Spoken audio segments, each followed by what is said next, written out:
and position is what Mrs. King knew. That you have a certain amount of power, you have a place and a position, you can work on anything you want to. So whatever your talent is, whatever your power and your place is in your family, in your church, in your neighborhood, use it. Don't let it go for waste. Use it. And that's what I try to do. The end of that story for information is that Andy Young comes into this because, of course, he was one of Dr. King's proteges. They get two big old burly police people from the Red Dog unit. They send them out to California. They bring back whoever is head of the Reds and whoever is head of the Crips on the same plane, but in different places with these police people. They get them over to the Martin Luther King Center. In the room, now they don't even want to be in the same room until they saw power, place, position. When they saw Coretta Scott King, who they knew they were coming to see, but they hadn't seen her yet, and Betty Shabazz, the behavior changed immediately. Power, place, and position. They knew they wanted to be in that room with them. Now what happened in the end, I don't know. But power, place, and position is important. Vernon Jordan, native Atlanta. Jane, when it's not working, go home. Quit, go home. Sometimes things just don't work for you. They are not yours. You are not supposed to be there. You are not supposed to have that. It is not going to work out. And I'm not just talking about personal and marriage. I'm talking about jobs, positions, opportunities are not just yours. Know your reputation, Shirley Franklin. I was being considered for managing director of the Atlanta project at the Carter Center. That's how I got to be Rosamond. Shirley Franklin calls me on the phone. She said, you know, your reputation may not get you this job. I said, what are you talking about? She said, your reputation is that you're someone who's timid. And this is not a timid job. Never knew I had a professional reputation that said I was timid. I thought I was just being nice. But you know, when you're a bulldog like Franklin, then people can look at that and say that you are timid. And the final one, while working in Washington, I got to know Dick Gregory. And I always hate saying this one, but I got to from a coach. Watch your enemy. With everything you have. Watch. They exist and they act awful.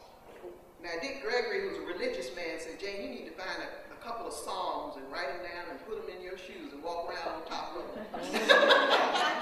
And maybe but rather, I do sort of like motivational pieces and use those. But yes, while that is the worst quarter, if you know who you are and you depend on the words from coaches, you can have a different kind of life. The fourth quarter slows you down if we make it that far. I call it crawling again. It can slow you down. You must take control of your future, and if you don't, somebody else will. You have to create your fourth quarter. And you don't have to wait until you're 75. I'm working on my legacy every day. I mean, I just want to be just like Mary McLeod Bethune. I want somebody somewhere calling my name, hearing my voice, and saying what I stood for, and I will live forever. That's legacy. You got a great grandma. In my family, her name was Precious God. Precious is with us every single day. She set the standard. She was the elevator operator at Regent Steen's.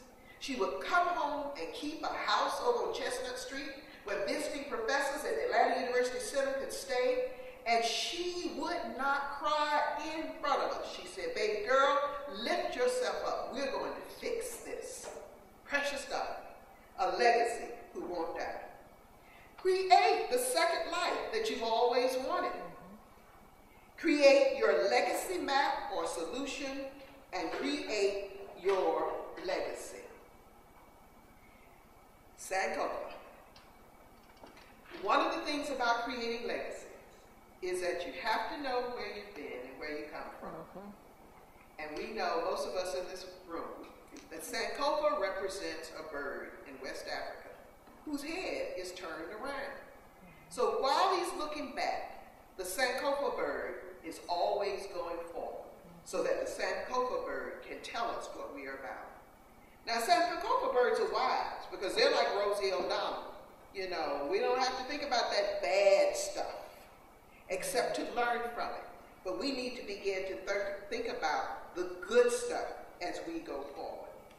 Because the details of what is good completely outweighs what is bad.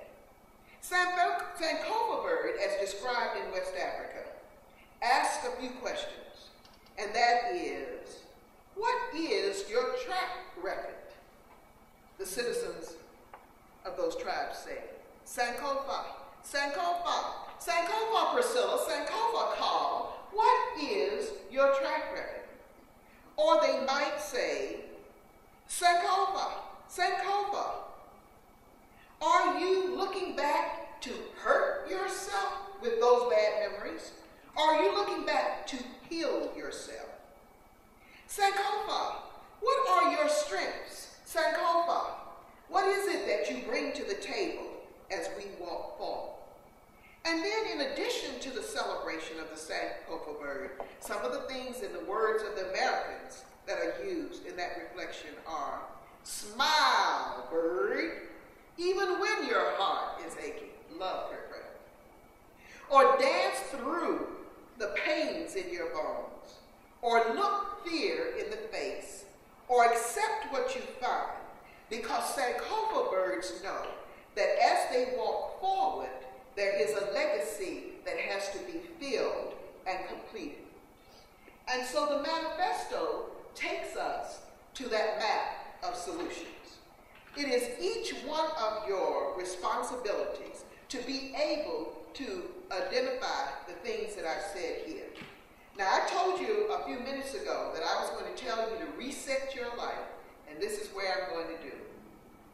Reset. I'm sitting on Delta Airlines a few months ago. Have taken hundreds of flights, right? And this airline stewardess stands up there, and I see her for the first time in my life. And she says, if this plane gets in trouble, customers, I want you to put that oxygen on yourself first. Now, we've been on planes. Do you remember this? Mm-hmm. All right. And the stewardess said, don't put it on your mama, to the right. Don't put it on your baby, to the left. Don't hand it to your partner behind you. Put it on yourself. And when you put it on yourself, you will then be able to do better for your mama, and better for your baby, and better for your partner. So in setting our legacies, what I'm doing and what I demand of you to do is to learn as that Sankofa bird and the methodology of the airlines around the world that it is okay to put yourself first. Now, one of my Spelman sisters said, oh no, the women got to help the brothers and the brothers got to help the sisters, and we've always got to put one another first. We can care for our mama, and we can care for the baby if we are breathing, right? If we are not breathing, we cannot care. And breathing is a part of how we make it through the 4 quarters of life and setting our legacy. And so when you do your exercise, you're going to think, whatever your names are, you're going to think about yourself. You're going to think about yourself. You're going to be still, and you're going to be selfish just for a while in order that you can breathe. And when you are breathing, you can then send it to the right and send it to the left in order that you would be able to make a way from yourself. And so I close this by telling you a few things. The 4th quarter is grand as we approach it. B. Smith, the restaurateur in New York, is one of my friends. You know, B is outrageous. She opened up all these restaurants, and then she started having lines of furniture, and Now she's got sheets and things in bed and breakfast. So I said to B, I said, B, you know, you are really kicking it. Now that you have become a senior, you're really kicking it. I said, for you, at this point in your life, the sky is the limit. Underline this point in your life. B. Smith looked at me and she said, Jay, is there a sky? Jane, is there a sky? Unbelievable. Is there a sky? And then she said, because she knows the work I do, I know there is not a sky from the victories and the scars of my life. It's those 4 quarters or 3 quarters that came before that have given me the energy and the determination to be able to create. As Yogi Bear said, the game is not over until it's over. And that you can play it in any way you want to during those 4 quarters. And the newness in my life, you say, oh, shook it. You remember the 50 was 40, the 40 was 30, 30, 50. Try this. When you're 50, you're born again. When you're 60, you're 10 years old.